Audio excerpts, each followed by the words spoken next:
I can't think. What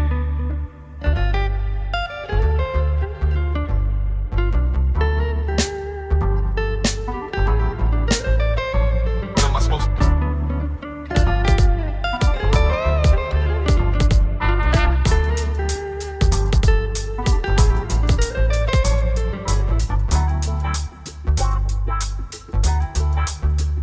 What am I supposed to do?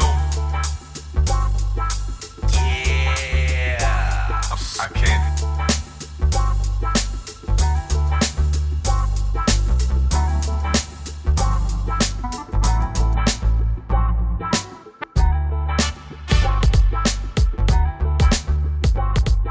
What am I supposed to do? Chivata. I am half Arapaho and half Comanche, both tribes from Oklahoma. So my dad's family, Chivata was the first Comanche to enlist in the United States military. He was an Indian scout. On my mom's side, I am a descendant of Chief Little Raven.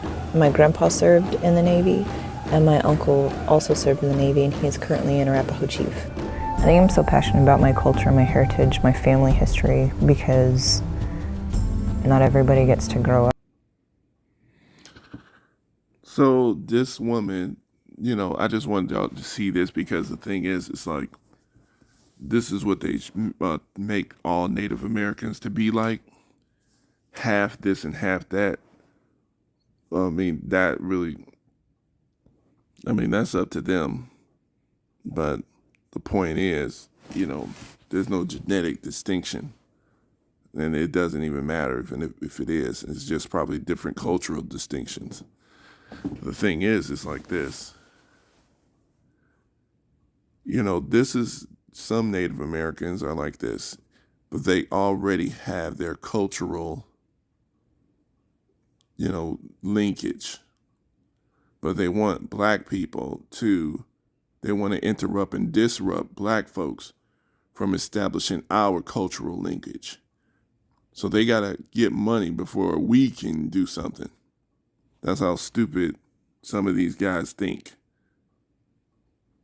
Grow up knowing who they are and where they come from, who their family is and where their family comes from, the history.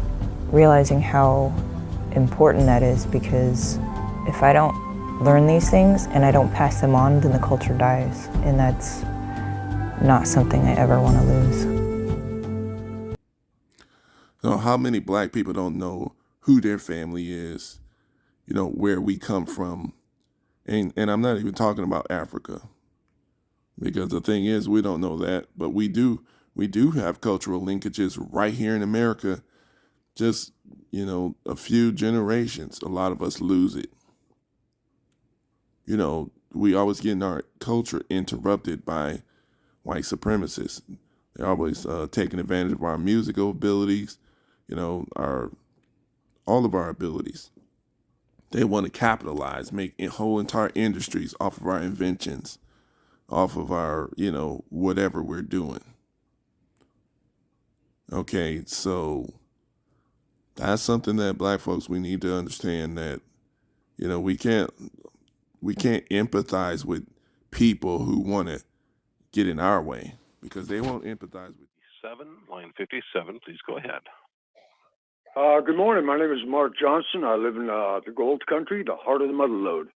I would like to mention that slaves were brought to California during the gold rush by Confederate.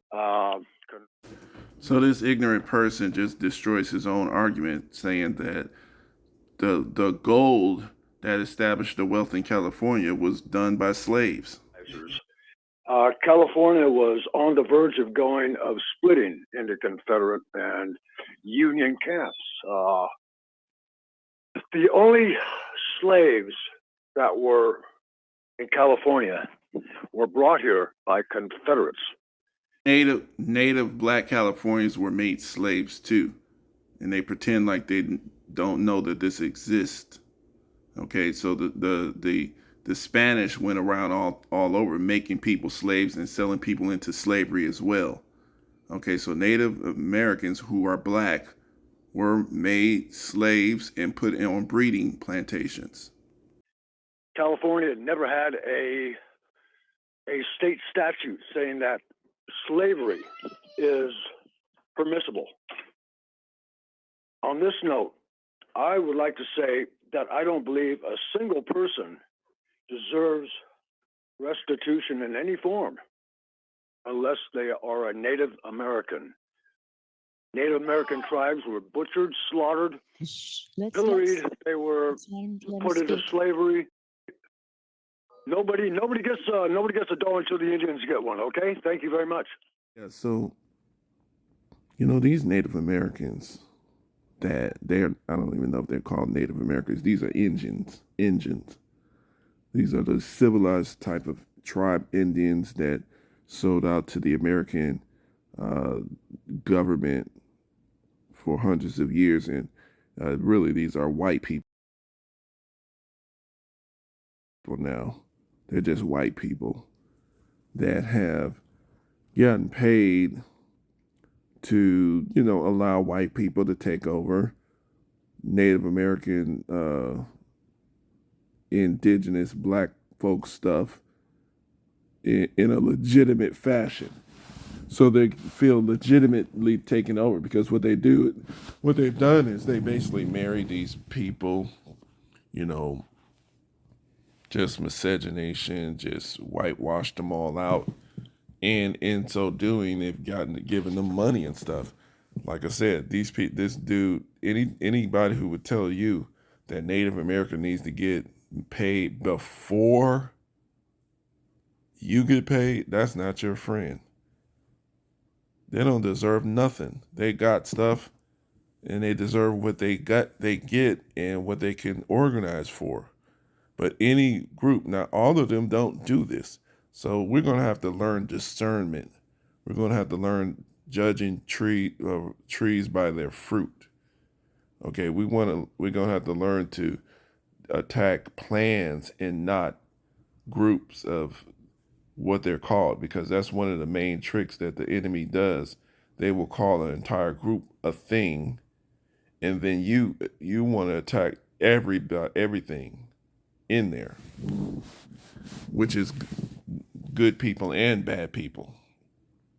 And then that's how they get you, because when you're attacking the good people, then you're in the wrong, and so now you could be legitimately demonized.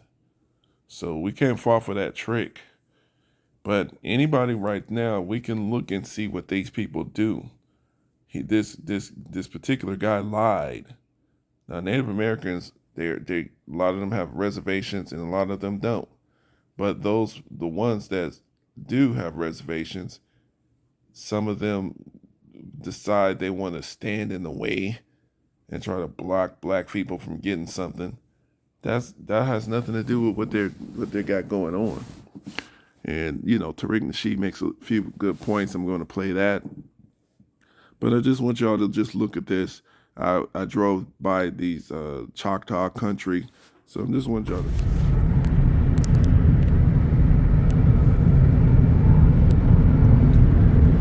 Us, the Choctaw casinos. But I guarantee you go in there, those are going to be white-looking Indians. They got a park and.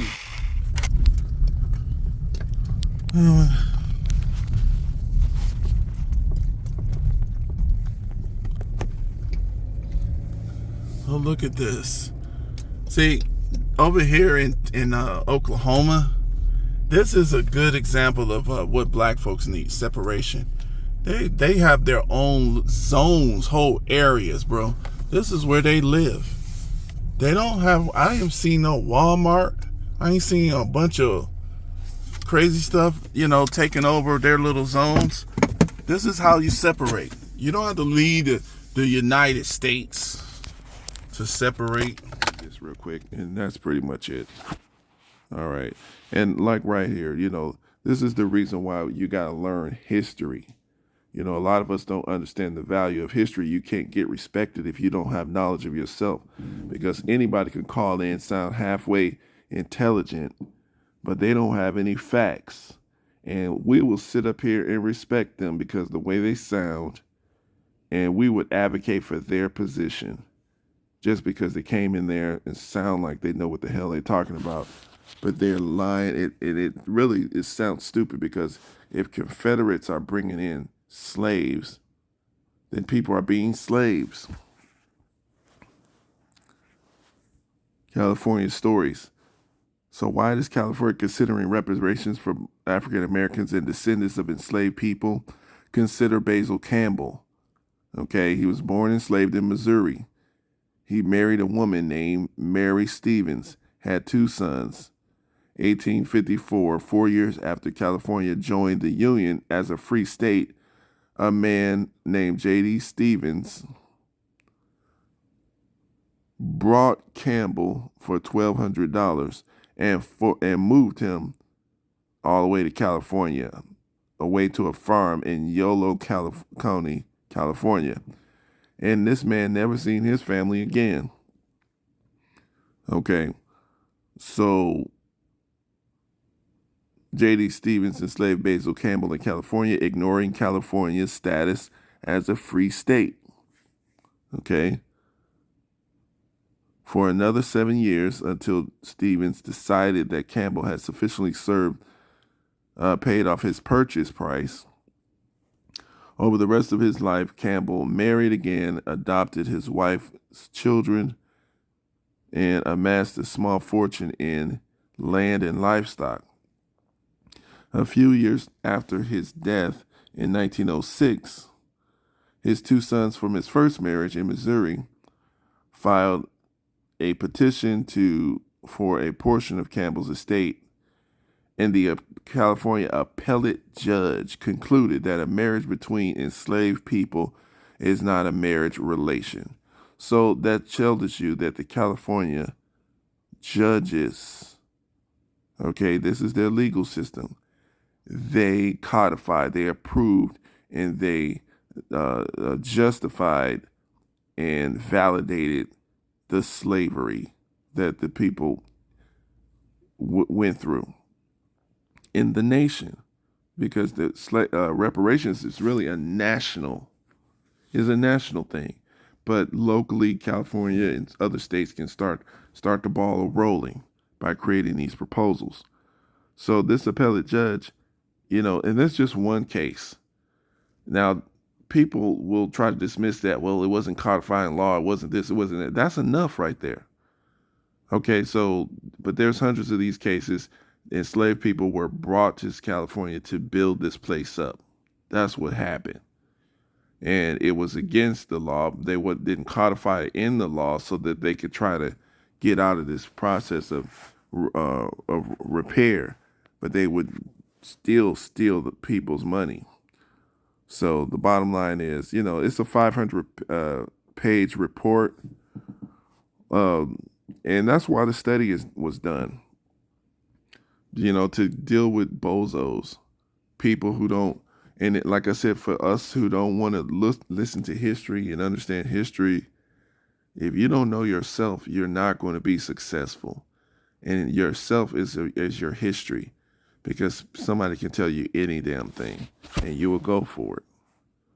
So let's listen to a couple of other pieces of information. Just look at, like I said, I drove past this in Choctaw country. Those folks are all over there.